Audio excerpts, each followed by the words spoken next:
The world needs messages of love, unity, compassion, and inclusivity now more than ever, and this podcast delivers that. Whether you're a parent, teacher, counselor, or energy healer, with the right intention, we all have the potential to be a healing presence for others. The truth is, we are all ordinary people capable of having an extraordinary impact. Imagine if we all did that on purpose.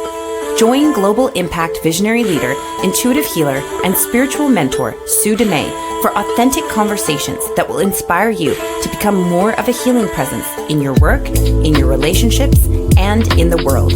And now, here is your host, Sue Dumais.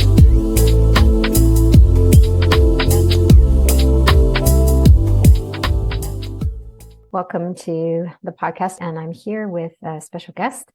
And once again, to talk about our new book, We Are All Healers. Ordinary people with extraordinary intention will heal the world. This podcast is all about how we can all own and embrace the fact that we are healers. We can heal ourselves. We can inspire and empower healing in others by being a healing presence in the world. And we can be a healing presence for ourselves, but we can be a healing presence in the world. And we are doing that whether we realize it or not. So when we do it with intention, we do it on purpose, we have an even greater impact on the lives of those individuals that are around us.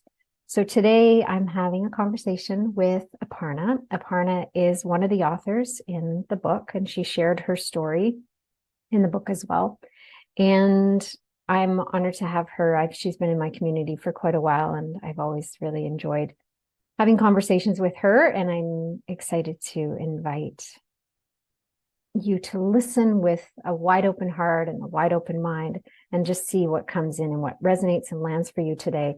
Each episode that we share will spark different ideas, different insights, different moments of aha, and insights that come in that actually can inspire you to make different little shifts in your life that will have great impact. So today, welcome, Aparna. It's so lovely to have you here. I'm so honored to have you with me. Hello, Sue. Thank you. Thank you for having me here. And it's You're always welcome. an honor to be in your presence, be it in the you. community or even sharing this space with you. So thank you. I appreciate you.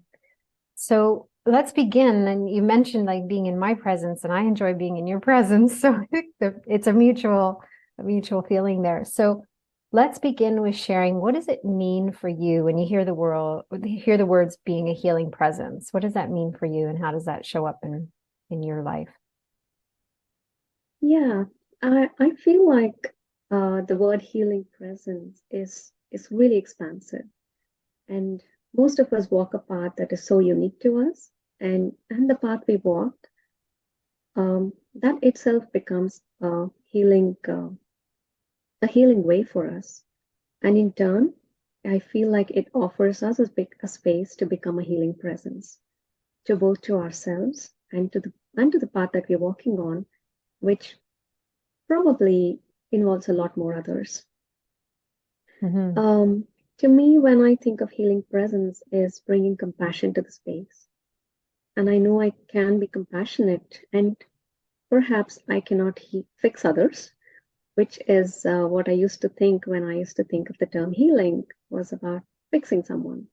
And definitely it's not that.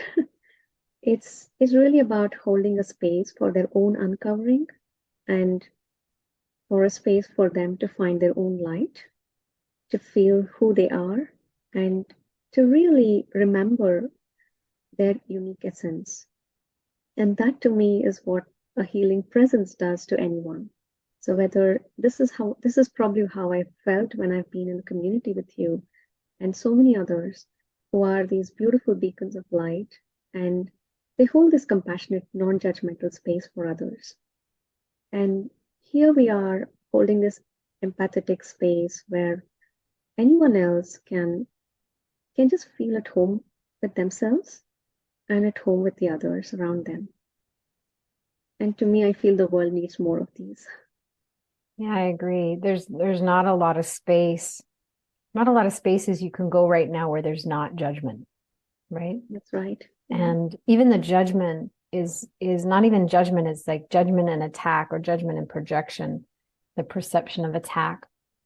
And when you bring in the word compassion, it's kind of like, yeah, like I just want to, like, rest in compassion and lean into compassion and embrace compassion and extend compassion, because I feel like the world just needs so much love right now, because there's so much more fear than ever before. There's so much more, discord and separation and division. And in some ways, we can look out and see that happening more and more. But in my experience, what I'm seeing is, yes, that's happening. And I'm seeing more unity, more unification, more coming together, more finding these sweet pockets of communities, or, places where we can go and land in this space of non-judgment, or in that space of compassion, like you were talking about.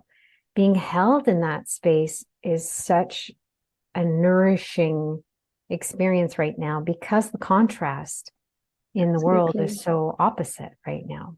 Absolutely. Yes, I do agree on that. And it's so funny, isn't it? I mean, there is so much discord and polarizations and separation going on in the world. And at the same time, we're finding these increasing number of pockets of spaces where where there's a movement, a beautiful healing movement happening around the world. And I feel like it's kind of rippling its effects around, just as one individual begins to become awake or heal those shadow areas within themselves. They begin to ripple their love and affection that they share for themselves to the person around them. And then that seems to move out into the communities they thrive in. And I feel like that's really what the organic kind of movement I'm looking at. And it feels really encouraging to be part of it. Mm-hmm. Well, even like when you use the word organic movement, there's an intention without the effort, like without the trying, let's use that word, without the trying. It's like when we hold that intention, when we show up, like Gandhi always says, be the change. That my favorite quote is, be the change you wish to see in the world. It's like, be that presence of love, be that presence of courage, be that presence of compassion, be that presence of love, so that it does create that ripple effect. And it is felt. It's felt whether we realize it or not. So if we're walking down the street and we're in a miserable mood and we're all angry and frustrated, that is having a ripple effect.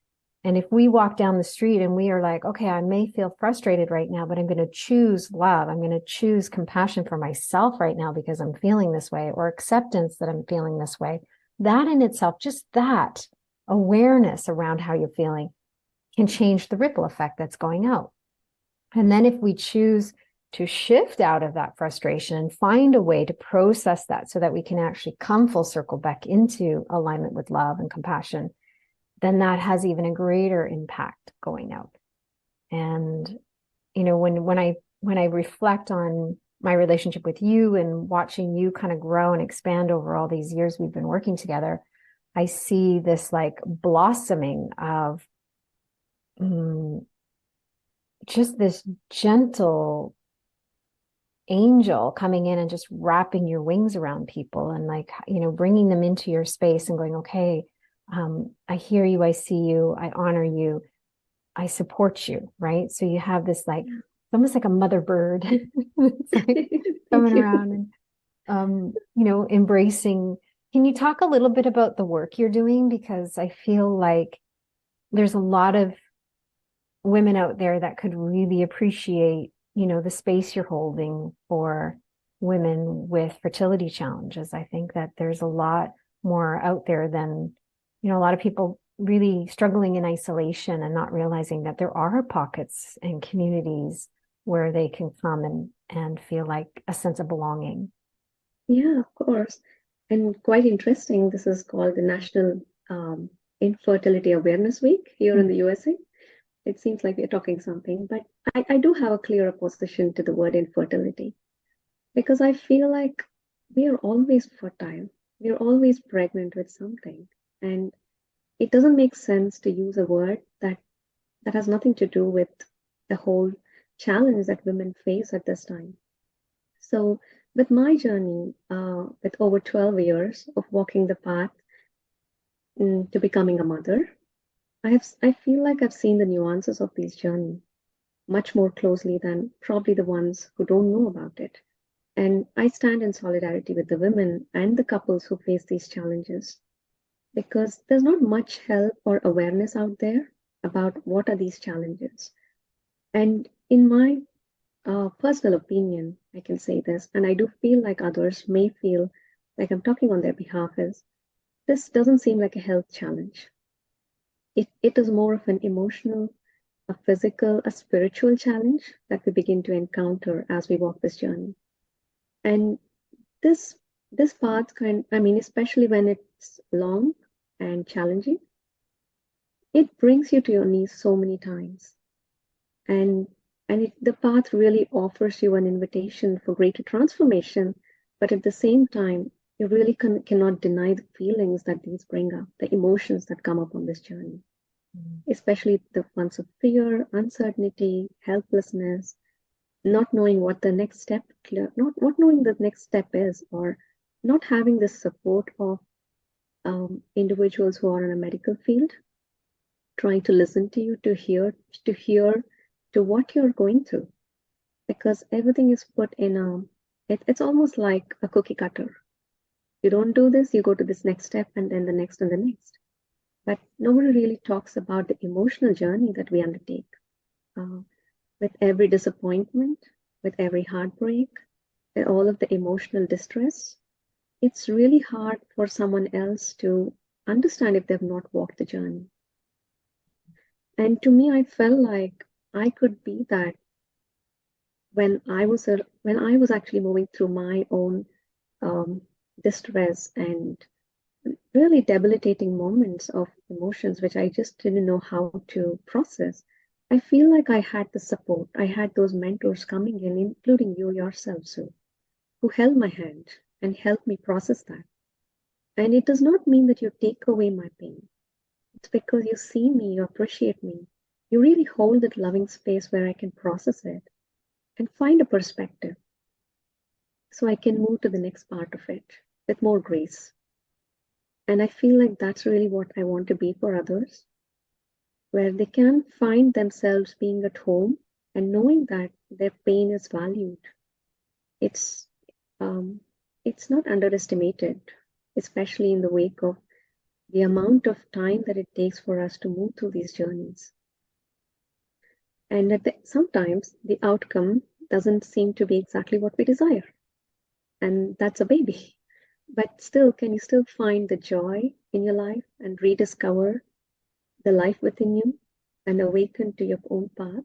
You have no idea where this path leads. And that really was my story. Mm-hmm. I'm not saying that we end up miserable, we end up desperate, or we end up resentful of this journey just because you don't have a baby at the end of it. But the challenge is to keep your heart open, to believe again, and to open your heart to faith again, because I feel like that's a bigger alchemical process in itself. Mm-hmm. Yeah, to be able to hold, such sacred space. You used the word grace and you used compassion and just really listening to what people are going through and having that level of, feeling heard. I think a lot of people just want to feel heard, right? And want to be heard and feel understood. Like the challenge that a lot of us face, whether it's, a fertility challenge or just even other emotional challenges right now, a lot of times people don't really understand what we're going through. But to be able to find a space or find someone that can actually hold that container to listen, to see, to honor, to witness, witness the emotions, witness the process, witness the challenges, it's such a gift. Like being a presence of grace and compassion and listening, that is such a gift right now. And I want everybody just to hear, just never underestimate the power of kind of leaning in and really just holding space for somebody. That it has way more impact than we realize. And that's a lot of what you do is I remember when I had my studio and I was teaching fertility yoga, it's like women would come in the first time they come into class and they see other women in the classroom, they were like visibly relieved. It's like, oh, I'm not alone. It's not just me struggling and having these challenges. Other people are having these challenges too. So when we meet people with that level of compassion and open up these spaces for people to come and feel like they are understood or heard and witnessed for the challenges they're going through, that in itself is healing. Even if we don't totally understand, we don't have to have the same journey, although you've had your fertility experiences, I've had mine. So we have a deeper understanding to support, women and couples, but it doesn't always have to be that way. We can show up as compassion in any circumstance for anyone at any time. That's the beauty of being a healing presence and just setting that intention is, okay, how can I show up for this individual? They are struggling, they're emotional, they're confused, even just asking your heart, it's like, what do they need to hear right now? How do I need to show up for them? What do they need from me in this moment to feel like I'm holding space for them? Yes, I truly agree. Yeah, I agree with you. Just feeling the emotions being held in a space where they can open themselves up and be heard. I feel like that's such a big gift, such a precious gift. Yeah. And then to be able to do that with ourselves. So there's a lot of people that just, they deny their emotions or avoid their emotions, or, they're confused by their emotions or afraid of their emotions. I see emotions are energy in motion. It just needs to be processed. It just needs to be honored and witnessed. And sometimes it needs an outside witness like you or myself or someone else, a friend or family member that you trust. And then other times it's just, we need to witness our own emotions, like just taking the time to give ourselves permission to cry if we need to cry, giving ourselves permission to laugh if we need to laugh. It's like, it doesn't always have to be negative emotions we hold in. Sometimes we hold back our joy. Sometimes we hold back our happiness or, our humor, even our laughter. So to be able to really give space to all emotions, that in itself can be really tremendously healing. Yes, that's true. I was smiling when you said we could be actually closing down on our joy as well. And I think that's really something that happens because as you're moving through the circle of emotions, you sometimes lose sense of what really are you here in the world for? Because at times you may feel like probably this is the end, or these emotions are too overwhelming and you can't really process them. And it does feel like that when you're in the midst of it. But moving through them and then releasing the density is what just opens you up and then opens you up again to joy. And that's something which you probably missed. Yeah. Yeah, Well, I think we're light. conditioned not to be so happy or joyful. Like it's like we almost get it gets squashed down, right? We get discouraged, and there's almost I know they talk about survivor's guilt for those that, even with fertility, there can be I know women that have gone on to actually conceive and they have friends that are still struggling to conceive. There's some guilt around that. So we are conditioned to feel guilty for being happy when other people are still struggling or they're in, a heavier place, or we are conditioned not to feel joy when, there's so much, there's so much evidence of suffering in the world.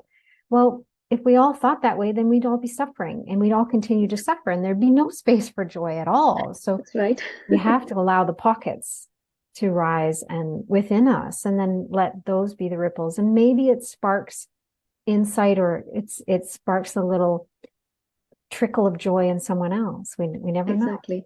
Yeah. Yeah. So what do you feel when you kind of consider, the work you're doing and what you're called to do in the world with, the spirit baby readings and working with women with fertility and couples and stuff and supporting them? What are some words other than compassion, because you've shared compassion, what are some other words that can really that people maybe can like land in and embrace and invite as a healing intention for themselves? What other kind of words do you think would support them? Yeah. I think the first word that comes up is empowering yourself Mm. and being connected to your own self. Mm. That is more important. Oftentimes, when I think about healing and spirituality, there's almost like this upper chakra sense of ascension and things about moving into Zen mode and all of those. But to be honest, really coming down into the body, moving through the somatic body that we each are embodied within, I feel like that is the place to start with. And we could be living in the mind and thinking that we are living in the body, being embodied, but it's truly about embracing the humanness of who we are and still knowing that we can be empowered, we can be limitless co-creators on this journey. It's the deep connection to our own selves.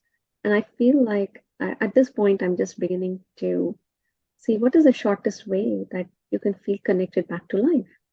And that is when you look outside of your window, even just looking at a flower, and then noticing that there's a life spirit there.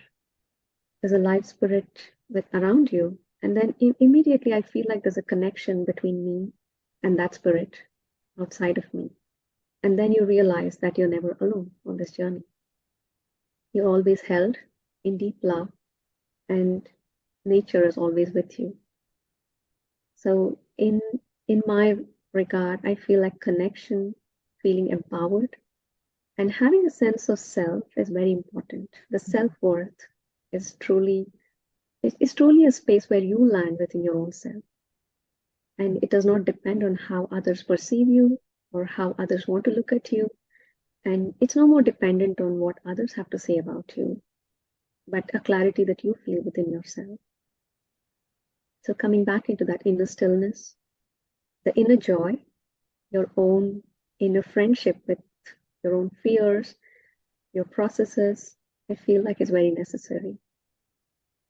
Yeah, I can really relate to what you're saying, because I remember on my fertility journey, it was really like it was about reconnecting and healing that relationship I had with myself. So becoming my own best friend.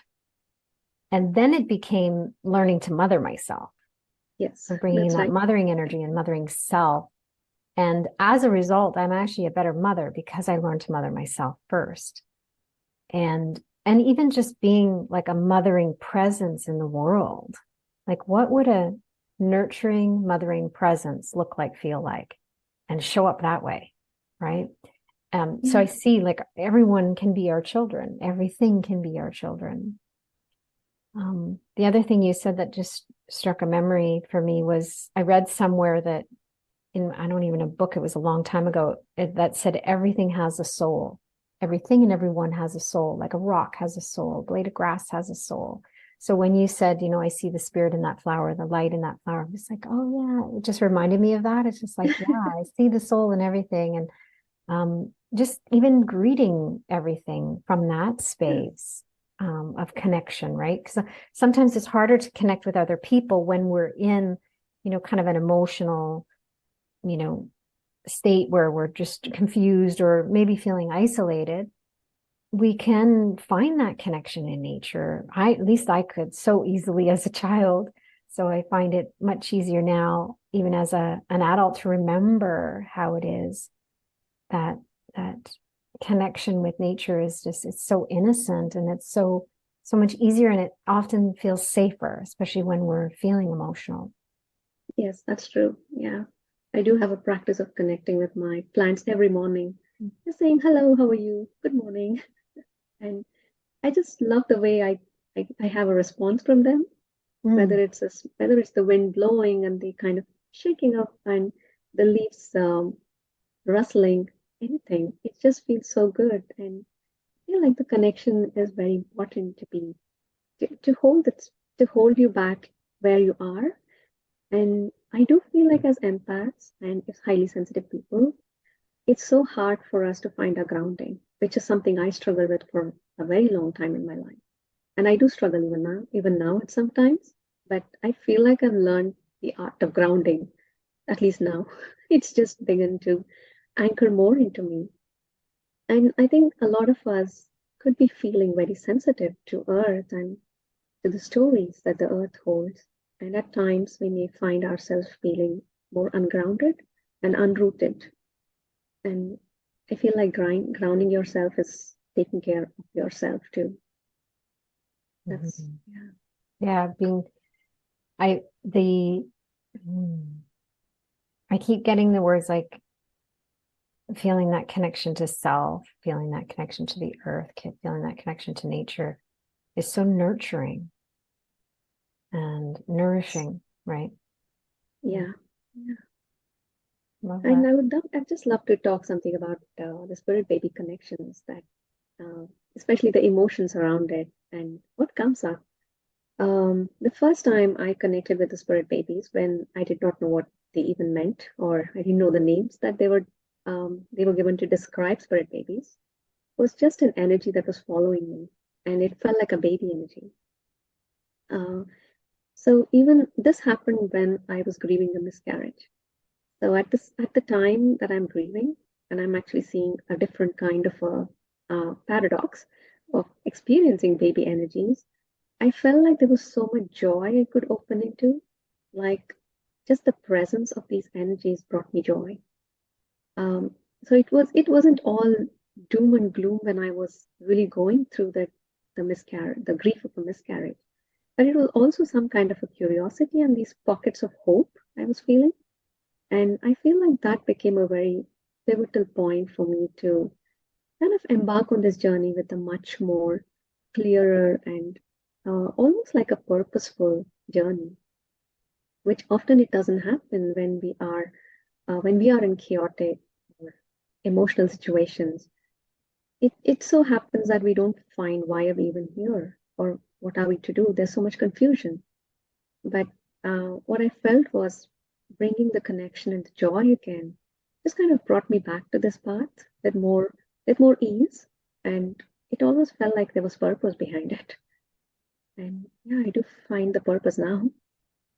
Mm-hmm. I Yeah, I definitely didn't. feel like you've landed in a space where you're living your purpose and living on purpose in support of self and others. There's a beautiful harmony between the work you're doing, how it's nurturing you, but also how it's nurturing and nourishing others as well. Oh yes, I mean any spirit baby reading is such a beautiful playground for both the person who is receiving it as well as me who is part of it, just being a channel. I've noticed that it's such a beautiful energy that's created. And these spirit babies, they come and play in the field. They are often really joyful companions on this journey. And Yeah, that's how I see it. yeah, I definitely feel like at one point I talked about my studio being a playground. There's like so many spirit babies in there at the time. It was like a big playground, and they all had their own unique personalities. They show up like that's a presence. That's a whole other level of presence we could talk about, is like, spirit baby presence, or the presence of loved ones who have passed and having, guardians and stuff like that, um, that are there on, from that have passed on, that are still present. I know that there's many people. Like yesterday, I was sitting and I just closed my eyes and I just thought of my mom, and a hummingbird came, and I'm like, there she is, So the hummingbird is a symbol of our connection. The hummingbird for me is a symbol of my grandfather, my father, my grandmother, now my mother.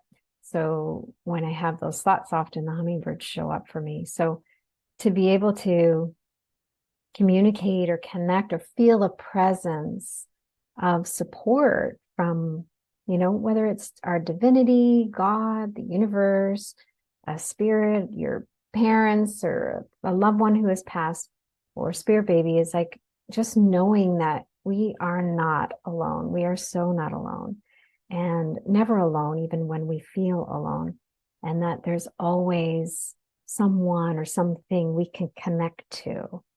And that's Absolutely. a key. Yeah. Yeah. Yeah. That's really true. Yeah. Beautiful. So how can people connect with you if there's somebody that wants a spirit baby reading, or they just want to connect with you and find out more about what you do? How can they find you? Yeah. Of course, the best place is my website, and it's www.whisperwithin.me. Or you can also find me on Instagram. It says Whisper Within Me. So yeah, you can just check my website, and if anything resonates with you, you can always book a call, or they're absolutely welcome to contact me. Beautiful. So I'll have that link in the description of the course notes as well, so you can connect to Aparna through her website. And if you feel drawn to follow up and work with her, then follow that nudge, because she can definitely hold such a beautiful space of love, compassion, nourishment, nurturing that connection within you, reminding you that that light within you is always there, and that being able to connect to that and feel and sense and know that, remember that, is such a gift. And she's a beautiful bridge to support you getting there. So thank you, Aparna. Is there anything you want to kind of, maybe some last words you want to share? Anything that's still in your heart that you feel you want to share before we close up? No, thank you, Sue. And just reading these books and the stories in these books have been such a beautiful reminder of the human journeys that we undertake, and yet we can clearly be a healing presence in this world. It's so beautiful. I've just been reading the stories, and every single story has touched me to my heart. So thank you for bringing all this together and having me here. Thank you very much. I really appreciate it. I appreciate you. Thank you. So if you haven't already found the book, it's available in ebook and also print on demand. We Are All Healers. Ordinary People with Extraordinary Intention Will Heal the World. I am the main co-creative author, and then there's at least 20, I believe, authors that have shared stories in here, including Aparna. And this book, if you just hold the book, it's got a healing energy. It's just like so scrumptious. People don't want to put it down. There's people that are carrying it around with them just because they feel the energy of the book, because the intention is so clear with it. So if you haven't already gotten your book, I encourage you to go out. It's available at all the online bookstores, and you can find it anywhere pretty much if you search. So thank you, Aparna. Thank you. And thank you all for listening and for joining us and sharing in this series, We Are All Healers podcast series. I'm going to continue to interview the authors from the book, and then I'll be moving on to interview just ordinary people all over the world that are doing some amazing work. Even those behind the scenes that we are having an impact that we don't always notice or see in the forefront, like mothers and individuals that are doing amazing work by being a healing presence. So we're going to have lots of little different voices that everybody can relate to, at least one or another. So thank you all for being here. I appreciate you. I honor you. I see you. And I bless you. Until next time, love and blessings. Thank you for joining our global healing movement and podcast, inspired by the international best-selling book, We Are All Healers. Ordinary People with Extraordinary Intention Will Heal the World. Order your copy today on your favorite online bookstore. 100% of the royalties go to support our Heart Love Living Foundation humanitarian projects. Together, we can uplift humanity and unify us in love for each other and our planet.